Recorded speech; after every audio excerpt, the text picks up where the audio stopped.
So what's up, everyone? I'm Ray Coruscani, and I'm back on YouTube. And this time I'm excited because I went on a hiatus because of COVID and all these other goals and desires I had to fulfill. I put the YouTube on hold, but I'm back now, and I'm gonna make a bigger effort to bring some content I care about, and hopefully you will too. So what I'm excited about this stream, this video, is I have a special guest joining me, a good buddy of mine, a fellow actor, Francisco Rodriguez. Why don't you introduce yourself, and we'll dive into the topic at hand today. Oh, hey, I'm Francisco Rodriguez. I'm a really good friend of Ray's. I'm an actor here based out of LA, and yeah, I'm excited to join this little journey that we're about to embark in. Cool. Awesome. So yeah, Francisco and I actually meet regularly to help each other tape auditions. And we started to realize we needed a goal outside of the acting business. So something that correlates with acting, but isn't fully, basically something in our control.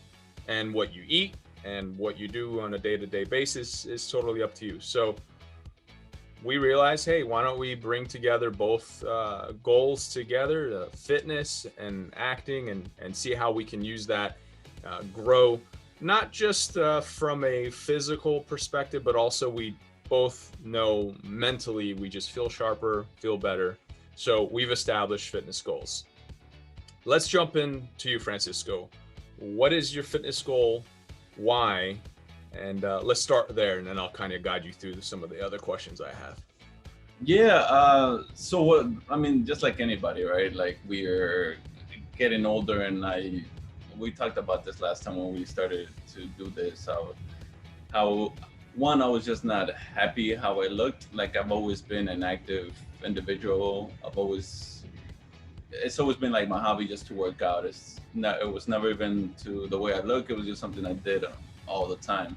And now that I have kids and a couple of injuries, like, fitness kind of fell to the wayside.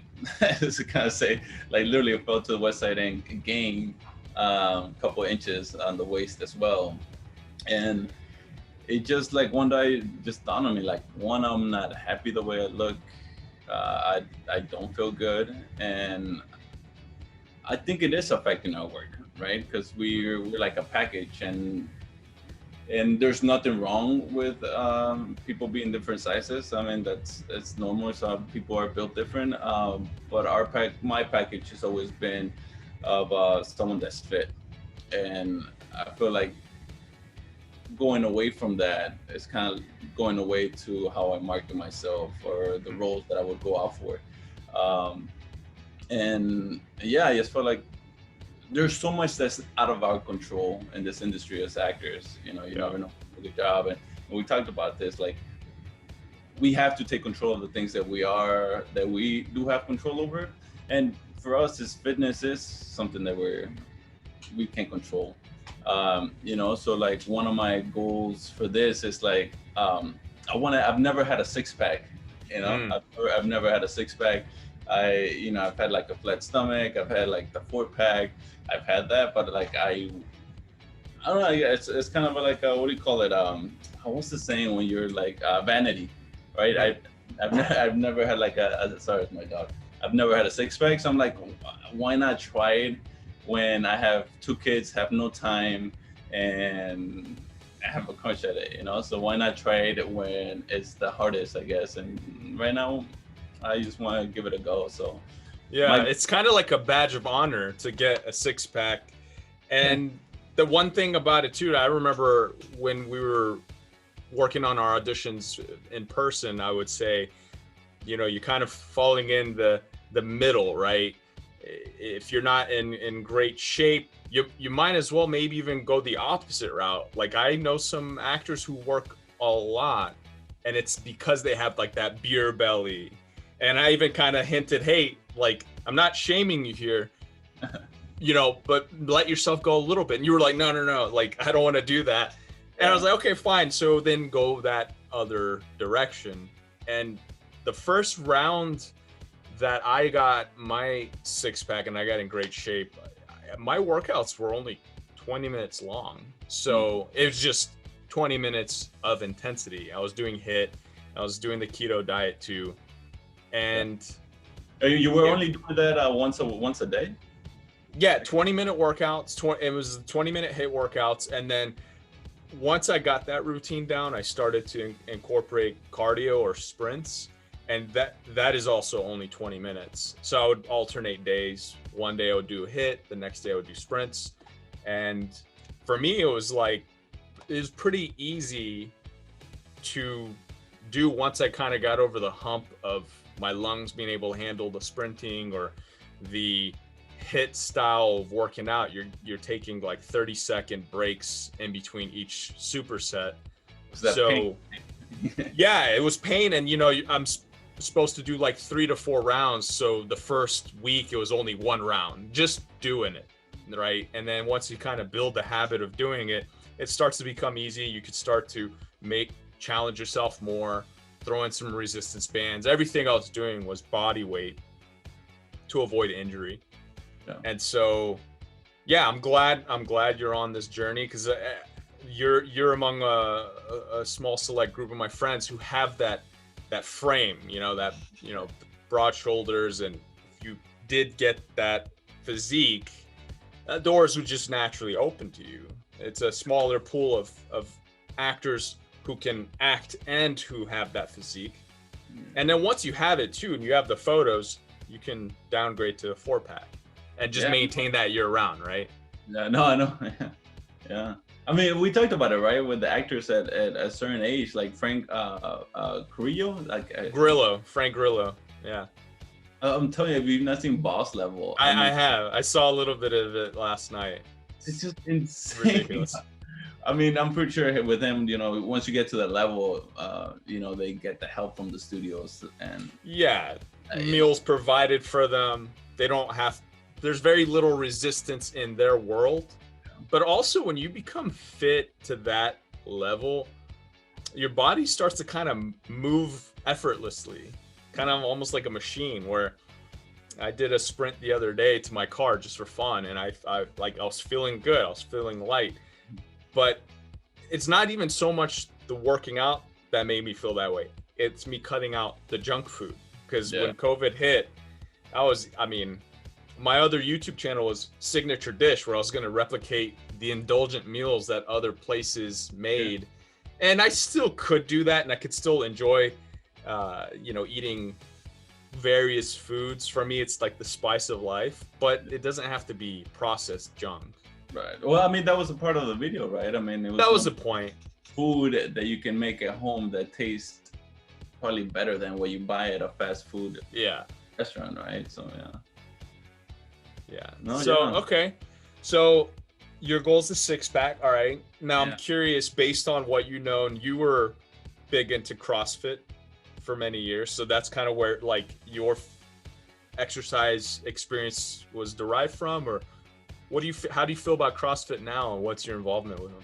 CrossFit, like, it's hard, right? Because I have like the love and kind of hate of it, because I started working out. I was that gym rat, like going at the gym and just doing your 4 movements, bench, squat, deadlift, and just like arms, like all day, every day, or just break it out, like chest day one day. So that's how I started my fitness. And then I moved to martial arts, right? Like Krav Maga, which I love. And then Muay Thai, which Muay Thai is crazy. I think I got in the best, like looking wise, best shape ever just doing Muay Thai. And I think it was the cardio and the punching, the kicking. And I think it was all that plus incorporating lifting. And then I got introduced to CrossFit, which CrossFit was a great experience as well. I feel with the CrossFit, like it was my endurance and my performance that went up, not necessarily my physique. The physique got a little, like, that's when I gained a little bit of weight, but it was like muscle, but it was more to perform than how stamina, basically.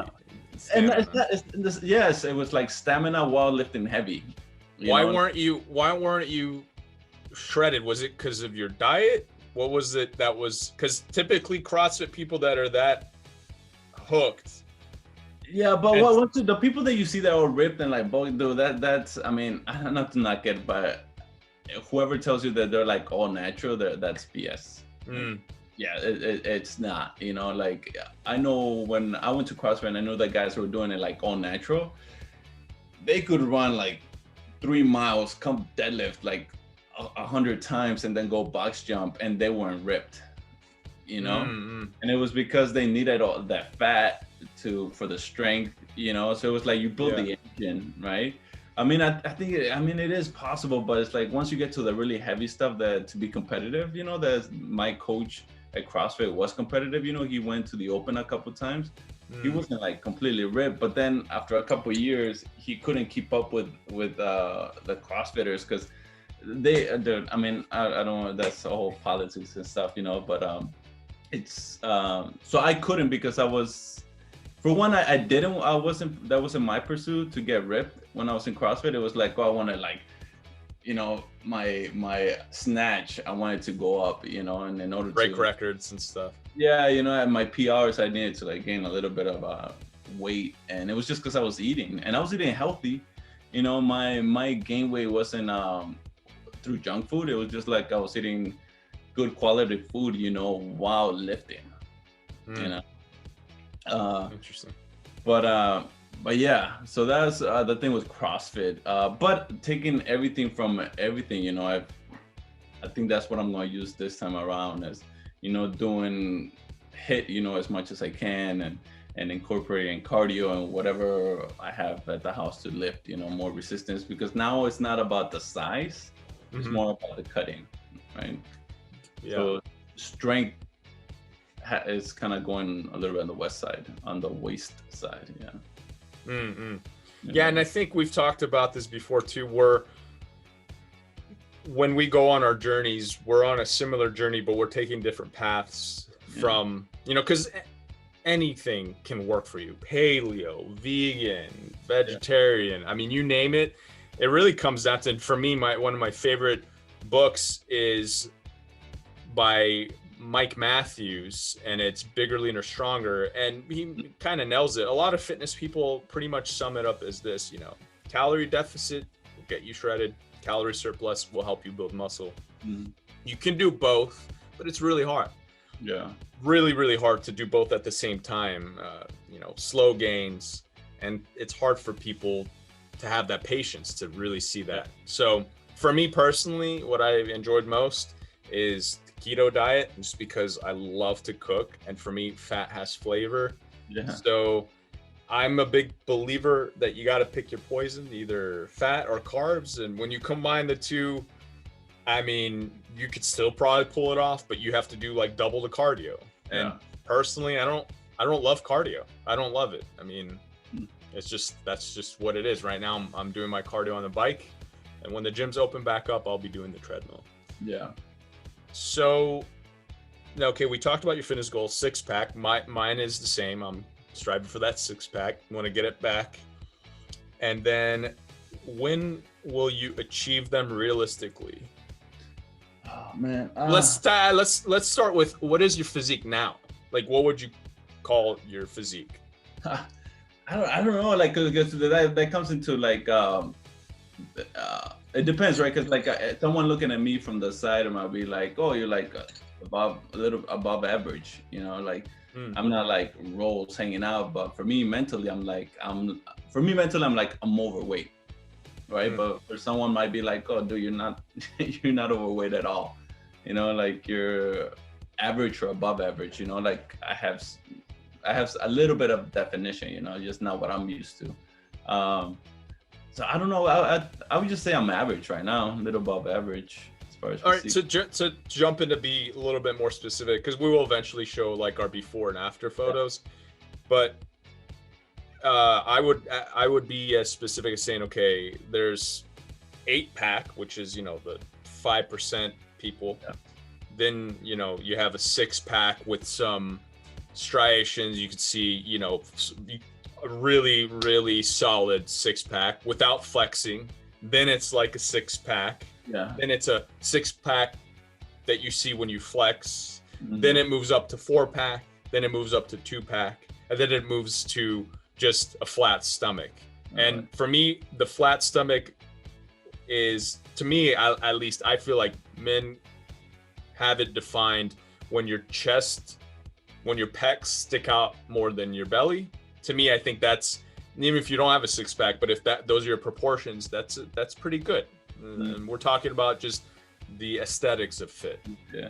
So when it comes to aesthetics, how much do you think, because I've always been curious about this, like I've never been able to get like the 6-pack, right? But I've had like the 4-pack, but I've always, and this is me also like not being an expert, right? I'm not an expert in none of this, but like, you know, I've always heard like not, everybody has their definition, right? But it's easier for some people to like, for their 6-pack just to pop, right? Because it's just, we all have that muscle there. We just got to get rid of the fat, you know, but not everybody's going to have that, like they can drop down to 4 or 5% body fat, but still not have that like 8-pack that some people might have, right? It's 7% body fat, you know?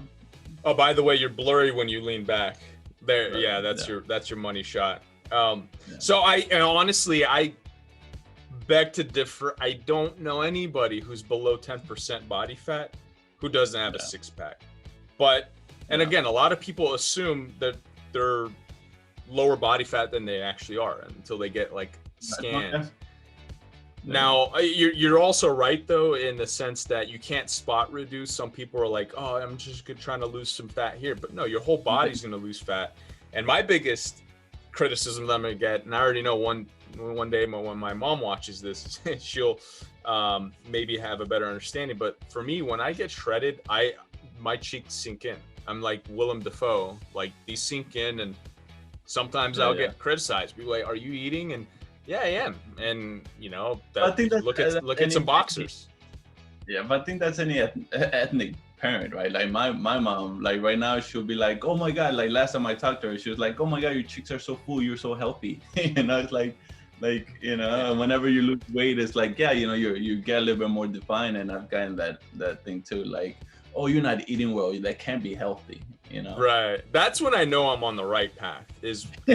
I heard this once, when people start criticizing you're on the right path, when they start asking questions, they believe it to be so. And I've noticed that happen in my life, and personally getting in shape and sharing that journey. You know, some of it's a nice ego stroke, but also it's cool that it's inspired some people. And I'm always open and glad to help people and share with them what's worked for me. And I always throw out the disclaimer, it might not work for you. I hear a lot of pushback.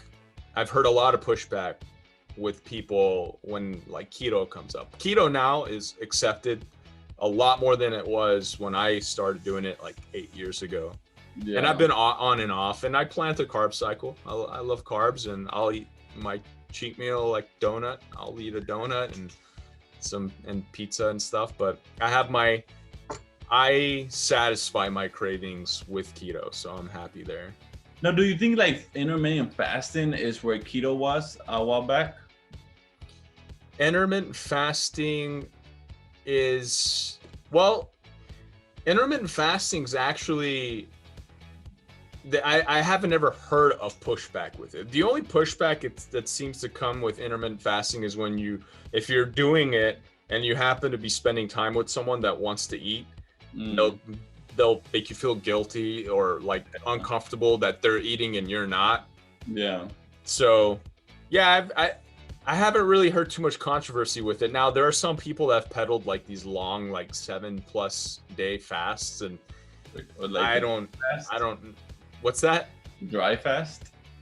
I don't know if well, dry fast is also controversial, but it's like 7 day fast with no water, like just water or stuff like that. I mean, to me, those go into the extremes where maybe it'll work for somebody, but I'm not experienced with it. Will I ever do like a 7 day something? I might. My oldest brother did a 7 days of nothing but chicken and broccoli. Breakfast, lunch, and dinner. I can do that. It's doable. It's doable. I don't know. I don't know which one I will do, and I don't know which one I won't do. So I think that's something to see in the future. Maybe once this grows into something, might be something worth dabbling in. Yeah. So back to the goal. When do you think you'll achieve it? What's the realistic timeline? I honestly think I think six. I mean, we talked about. I think 6 months is doable. 6 months. Okay. Yeah. You know, if I actually follow through and stick to it, That is perfect segue into my little cheat sheet here. My next question is, what are your biggest obstacles and challenges? So, and to make it even, let's make it broad for now. Why don't you have a six-pack now? For one, I don't think, anybody that's, especially this past year, with the pandemic, my weakness was wine, right? I have kids, at the end of the night, I just want to unwind. And when the whole pandemic happened, it's like I love my kids. They're the best, but having them 24/7 on you, so you're just once they go to bed, you want to pop that bottle of wine, and that 1 or 2 glasses of wine might not be bad, but what comes after having those 2 glasses of wine is the cravings. Oh yeah. You're just gonna get a donut, and you have that 6-pack of donuts, and before you know it's the donuts are gone, and you had 3 glasses of wine, and that might not be bad if you do it once a month or once a week, right? But during the pandemic, it turned to every night. Wow. And if it wasn't the snacks, it was just having the wine. But even besides that, it's I don't know, it's hard with kids, because you have they want pizza, mac and cheese, they have peanut butter and jelly sandwiches, they're constantly snacking. They're like snack monsters, and they don't always finish it. So it's they have some chips left in their plate and you just eat those. Oh, they have some cheese left. It's you just toss it. You don't even think about it, right? You just before you put in the dishwasher, you grab the little leftovers and you just, a little piece of grilled cheese sandwich. I never eat grilled cheese sandwich before having kids. I never did. And now whenever they have one, instead of throwing it away, I'm I became the human garbage disposal, That's funny. So I think that's an obstacle, and going back a little bit about the intermittent fasting, you're the only pushback is when you're not eating and whoever you're having lunch with might feel bad or feel uncomfortable. Sometimes it is hard when you're at home and it's you're trying to eat a certain way, but then the whole family's eating a different way, so trying to incorporate that and also trying to pull them into especially with the kids, trying to incorporate them having salads. They might work once in a while, but they want their pizza, they want their grilled cheese, so that's a bit of a challenge that I'm. Would the kids feel bad if you're not eating when they're eating? No, even for me, because we haven't touched into this, but that's my route. I do intermittent fasting. That's the path I'm choosing for this journey that we're gonna get on, where I fast every 3rd day. And no, my daughter's even is oh, Dad, you're not eating today, and I'm yeah, today I'm not eating. And they're oh, okay, as long as their plate has food, they're okay, And your strategy with the every 3rd day you fast is to keep your weekly calories in check? Yeah. Is that how it's going to work for you? Yeah, it's to keep my calorie, my deficit, right? Because I'm all going to calorie deficit to lose the body fat. That's the route that I'm going. And regardless of how you cut it, right? Yeah, I'm going to take my protein and my fat, but I think that's also a way of me not having to cut what I do like. It's one of those things okay, I'm just, I average my calorie intake should be about 2,200 calories a day, right? Intermittent fasting for 24 hours twice a week, that right away takes off, was that 42 calories, 4,200 calories off, right? Now, the tricky part about that is when you are not fasting, that doesn't mean that I'm gonna go get like 2 large pizzas for lunch, Right. lunch and dinner, or just pig out all day. I think that's where the people go wrong in intermittent fasting. They don't eat for a long period of time, but then they feel like they gotta make up for it, or they're like, oh, it's fine, I can have like this big bowl of pasta with all the butter and cheese I didn't eat yesterday, you know. But Yeah, I've seen a handful of fitness people peddle that, where you can eat whatever you want, just fast until 2, and then you can have your burgers and fries at night. Yeah. And I'm like, I mean, I guess if you already have a good physique, then it balances out. Yeah. But is it really even healthy? How would you feel afterwards? Yeah. That's why I think I don't know if I like that book, that Eat Stop Eat. That's right. It's the one that introduced me to intermittent fasting, and that's the one thing that the author says is like, it's like you can eat pizza for the days that you don't fast, but you're not going to lose weight. You'll probably just maintain or keep the results that you're having. But if you want to use it for weight loss or anything like that, you still have to be good. And that's one of the things that I always get when I tell people like, oh yeah, I'm doing intermittent fasting, and they're like, okay, so why are you getting a salad? And I'm like, well, yeah, just because I did intermittent fasting doesn't mean that I can just pig out, you know, like I'm still gonna get a salad with chicken or a chicken with salad, you know, or yeah, I'm gonna go to McDonald's. So that's interesting. Yeah, I'll include a link to both books, Bigger, Leaner, Stronger, and Eat, Stop, Eat, right? mm-hmm. Yeah, I'll include those as links, be good resources for anybody that's looking to dive into some kind of resource. And okay, so your challenges are your kids and the snacks that they have readily available. How are you going to combat that? What habit, what action are you actually going to take to prevent that from getting in your way?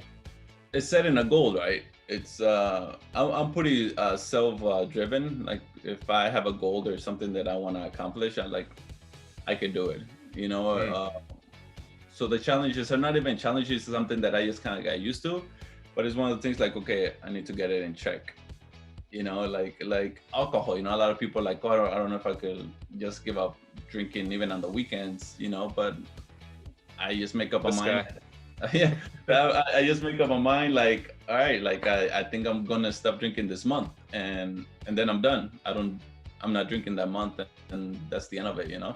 And I think that's where I reached with this, was just like, okay, I'm done looking like this. So it's like it's like I'm done, you know. And I, you know, this whole week's been like that, you know. Like the kids got pizza yesterday, and I was like, well, I'm not gonna have pizza, so I had to make almost my own meal, you know. And it's quick or whatever, but it's just eating my stuff, and then them everybody being okay with like, okay, Dad's not having what we're having, you know. But that's good. Time, I'm always like, oh, have whatever you guys want, you know. It's like there's no judgment or anything. It's just right. Like you guys. It's your journey.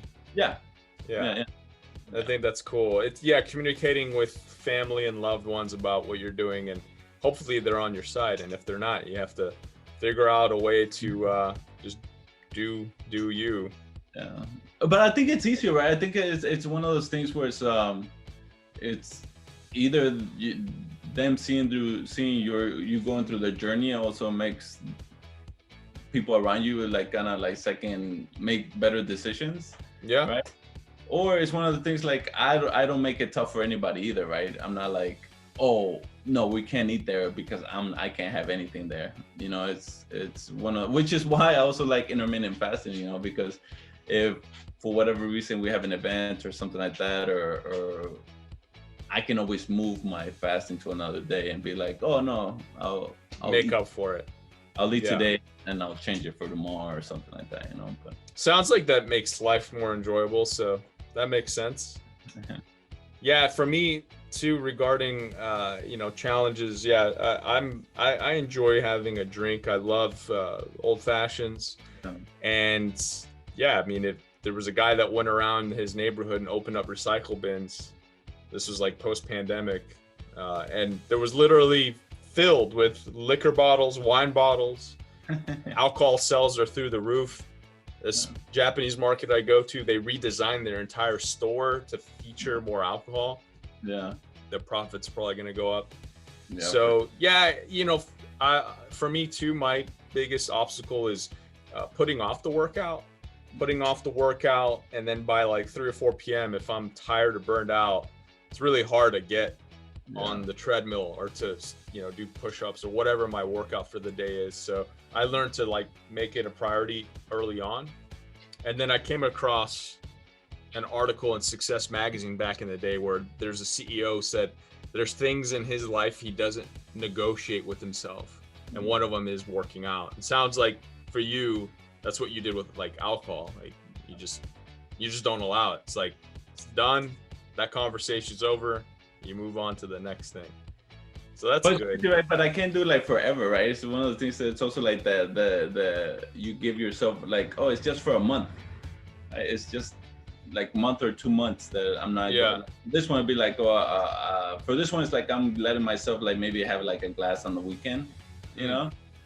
But whenever it's so because you always give yourself that treat, right? Like, oh, it's only 2 months. Like, if I don't, alcohol is not going to go anywhere, you know, or or that pizza place is not going to go anywhere, or that burger is. That's also how I trick my mind, you know. It's like, so what if you're not eating it today? It's going to be there in 2 months, in 5 months, next year, whatever. You know, like, you know. So for me, I'm going to adjust it to making it more of a special experience, just like I did with my cheat meal this past weekend. I had sidecar donuts, and you know, I'm gonna change it up. Like every week it'll be somewhere different, so long as I stay on track, so long as I, you know, stay focused and don't cave in and have the middle of the week glass of wine, because it really at the end of the day doesn't get me anywhere.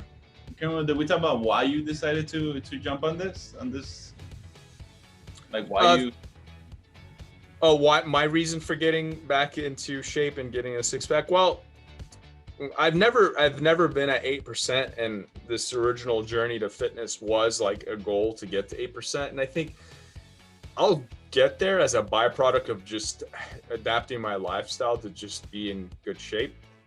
And I also myself, like as an actor, I get opportunities where I'm asked to take off my shirt, and if you don't have the physique, I'm at the level where production's gonna be like, all right, let's wait 2 months for Ray to get his six-pack. I mean, I remember that one time you told me, right, you went to an audition and you were already ripped, so you didn't have to worry about it, but you saw people in the waiting room like doing push-ups and sucking in their gut, and by that time it's too late. I mean, the camera will pick it up if you're straining to suck it in, or you know, you're either in the shape that they want or you're not. And I've heard a handful of stories of people not getting jobs because of their physique. And with that being something we're in control of, why not?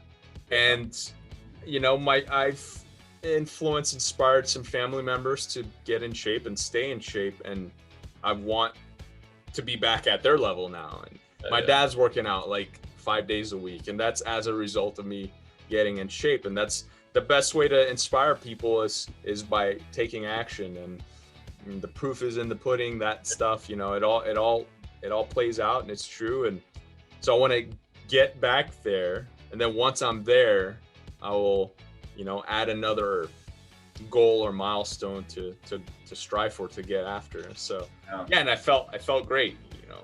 So yeah, and I guess my biggest those are my biggest obstacles and challenges. Just like I enjoy having a drink and then pushing the workouts back. The gym, not having a gym is what pulled me away when COVID hit. I mean, the gym was part of my routine. I enjoyed driving there. I enjoyed, you know, even post-workout, I'd have kind of like a mini spa experience of the steam room, the sauna, the jacuzzi. And then when that went away, well, I basked in the excuse of not being fit. It was like, well, there's no gym. And I tried running outside, but every other block in my neighborhood, you have to cross the street to avoid someone else running. And the social distancing stuff. So now that things are starting to slowly get back to normal, I'm looking forward to getting back into the gym. To me, it's that environment. It's kind of like when you're going to work, you start to get your mind ready to work, as opposed to working from home. Luckily, I have a separate office where I do my work, so I could still kind of get into that mindset before I sit down at the computer. But if my computer and desk setup was in my bedroom, I wouldn't be as productive. It's quite a challenge doing that. Yeah. So the next tier, and I think we kind of touched on this, but like specific habits you will implement to reach your goals. So my example, and one little nugget that I've learned is this is not a pre-workout, though it looks like one, but this is just a sugar-free, like Mio water flavor enhancer, which helps me with my water intake, because I don't always just drink regular water. But yeah, it's having my pre-workout. Once I start sipping on that, I don't waste that energy on just sitting around. It pushes me to do my workout. Yeah. So for me, that's kind of my hack. I get up in the morning. Sometimes I'll jump right into work. And if I catch myself working and I'm like, oh, I might not get my workout, I start to sip on my pre-workout. And like on a psychological thing, it kind of gets me going.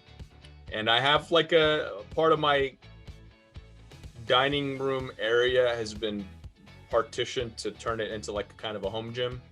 So I have a Body Boss, which allows you to hook resistance bands to it, and you can step on it. It's kind of like a board.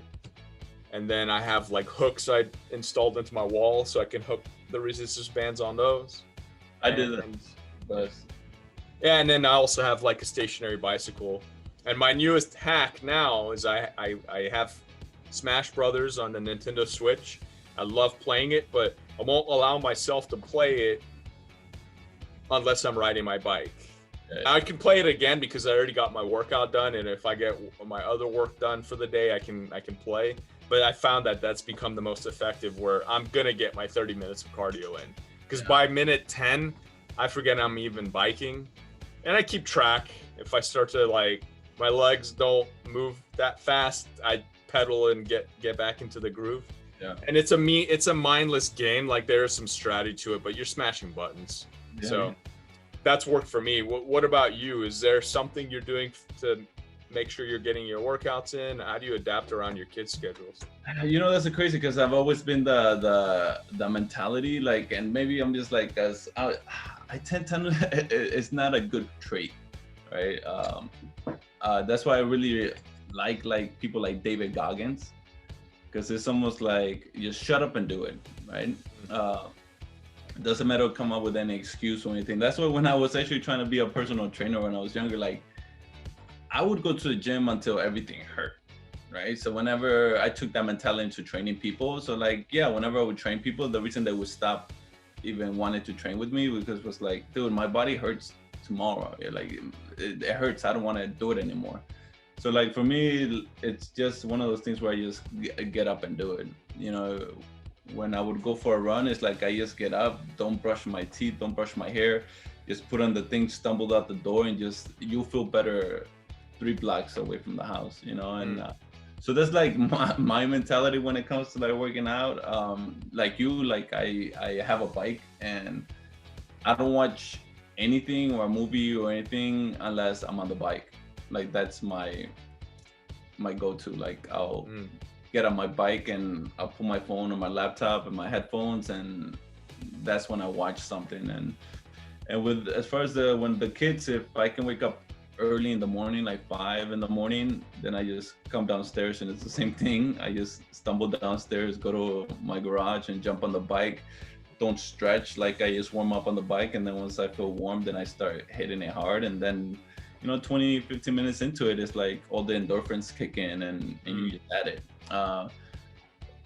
So that's always been my hack, that is like, it doesn't matter how I don't feel like working out, like as soon as I get my heart rate up, I'm gonna feel like working out.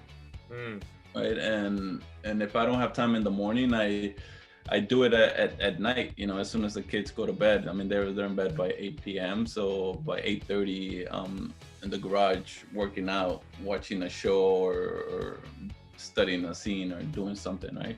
Yeah. So that's always been my hack, is just to like just stumble down and just start rolling down the hill, and you'll catch up.